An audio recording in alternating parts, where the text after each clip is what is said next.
শেখ হাসিনার নেতৃত্বাধীন আওয়ামী লীগ সরকারের সময় দেশে ডলার সংকট দেখা দেয়, ফলে শ্রীলঙ্কার মতো বাংলাদেশও দেউলিয়া হয়ে যায় কিনা সে সময় এমন আলোচনা শুরু হয়। ঠিক সেই সময় জুলাই আন্দোলন চলাকালে ছাত্রদের হত্যা ও নির্যাতনের প্রতিবাদে দেশে রেমিটেন্স পাঠানো বন্ধ করে দিয়েছিলেন প্রবাসীরা।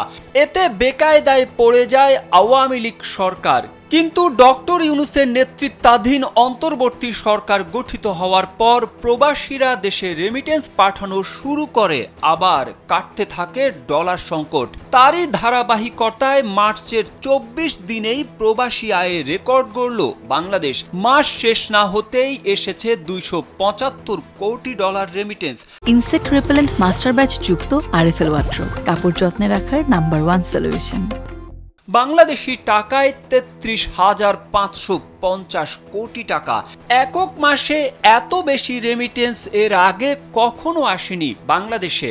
এর আগে 2024 সালের ডিসেম্বরে প্রবাসী আয় এসেছিল 264 কোটি ডলার। ওটাই ছিল একক মাসে সর্বোচ্চ।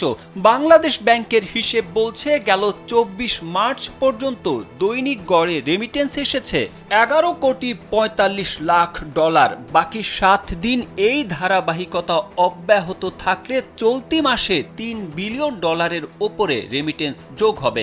রেমিটেন্সের উচ্চ প্রবৃদ্ধির কারণে বৈদেশিক মুদ্রার সঞ্চয় বা রিজার্ভ ফের 20 বিলিয়ন বা 2000 কোটি ডলার ছাড়িয়ে গেছে।